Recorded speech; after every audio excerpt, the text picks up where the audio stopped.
आपका स्वागत है अपने क्षत्रिय हिस्ट्री 36 यूट्यूब चैनल में।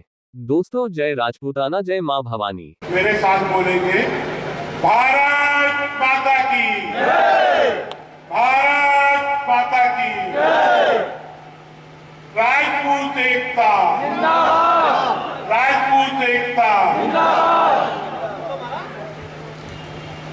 आदरणीय अध्यक्ष महोदय,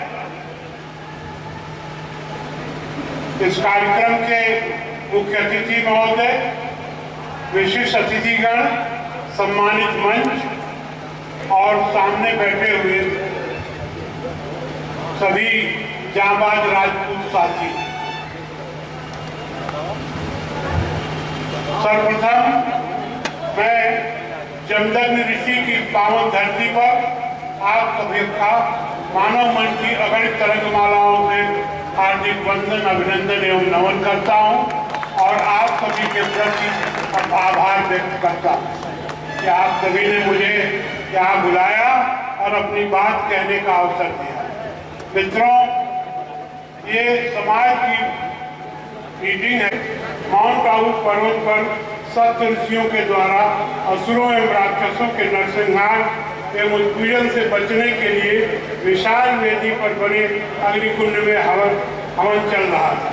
दैवी कृपा से इस हवन कुंड से परिहार, परमार एवं चाणक्य आदि पुरुषों का जन्म हुआ, किंतु ऋषियों की समस्या का शमन नहीं हुआ।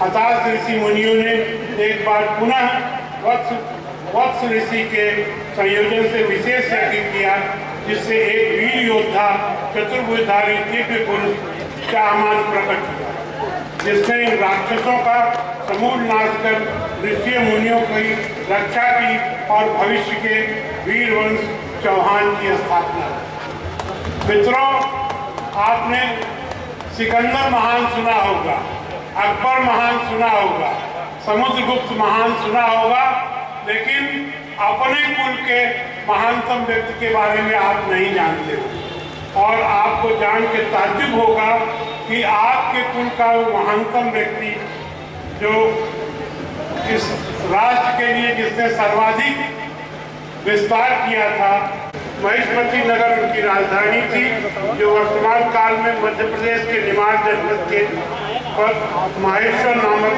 स्थान के रूप में ज्ञात है। सुधन्वा चौहान को विश्व बनाने में गुरु आदि शंकराचार्य की विशेष कृपा थी। गुरु आदि शंकराचार्य की शिक्षा एवं सुधन्वा चौहान की शौर्य एवं पराक्रम, शस्त्र और शास्त्र दोनों से सनातन धर्म के ध्वज को विश्व की चारों दिशाओं में लहराकर भारत ही नहीं विश्व विजय का सर्वोत्तम इतिहास रचित किया था। सुधन्वा चौहान 18 युद्ध कलाओं एवं 20 प्रकार की व्यूहरचना के ज्ञाता थे। सुधन्वा चौहान की सेना से विश्व के सभी शक्तिशाली सम्राट थर्राते थे। असुर राज नवोनिर्माण दास की 5 लाख की विशाल सेना को परास्त करके यूफ्रेटस नदी के पार तक खदेड़ा, मेसोपोटामिया, बेबीलोनिया, एलम, फूकिया, पर्शिया एवं मिस्र के कुछ भूभाग और यूरोप तक अपना ध्वज फहराया।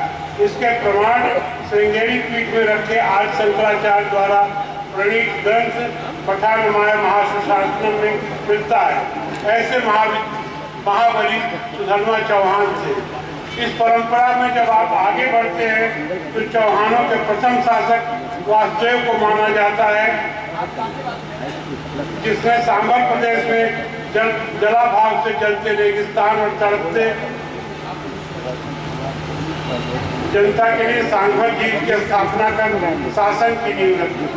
कालांतर में अजयराज चौहान हुए, जो एक प्रतापी राजा थे और उन्होंने अजमेर में किला बनवाया और अजमेर में नगर बसाया। सोमदेव विग्रहराज चतुर्थ के काल में शिक्षा का उन्नयन हुआ और संस्कृत महाविद्यालय की स्थापना हुई। बाद में इसी में वीर सोमेश्वर राजा के प्रतापी पुत्र पृथ्वीराज चौहान तृतीय हुए, जिनकी और बालक थे। कहते हैं एक बार उन्होंने निहत्थे एक शेर का शिकार कर डाला था और वे शब्दवेदी बाण चलाने की कला के अंतिम मर्मज्ञ योद्धा थे।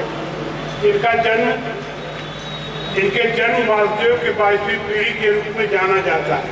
उनकी वीरता और बुद्धिमत्ता को देखते हुए उनके नाना अनंतपाल जो दिल्ली के शासक थे उन्हें अपना उत्तराधिकारी भी घोषित कर दिया। इस प्रकार पृथ्वीराज दिल्ली में सिंहासनारूढ़ हुए और अजमेर और दिल्ली दोनों का शासन उनके पास था। मित्रों, ये प्रकरण बहुत लंबा है, इसमें बहुत ज्यादा विस्तार में न जाते हुए आपको ये बताना सिर्फ मेरा उद्देश्य था कि कितने लोग जो है संघर्ष करके अपने समाज को आगे बढ़ाया है। कालांतर में वही दिल्ली से निकल के हम लोग महंगाइयों में चले गए, वो खानजादा होके वो बस गए।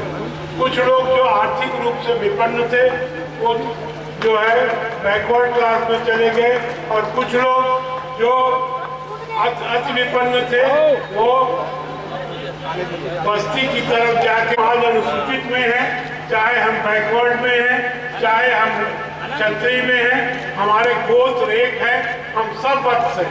और अब समय आ गया है कि हम आपस में रोटी बेटी का आज सत्ता हासिल करने के लिए हमें सबको अपने साथ जोड़ना होगा, चाहे वो समाज में शेड्यूल कास्ट के रूप में हो, चाहे वो समाज में बैकवर्ड के रूप में हो, चाहे वो सवर्ण के रूप में हो, लेकिन हम जितने वत्स गोत्री हैं वो हम एक। मैं ये कहना चाहता हूँ कि सितम भी सहना, दुआ भी देना, गया बेबसी का वो जमाना, अगर हो जुर्रत गिरा जो बिजली, बना रहे हैं हम आशियाना।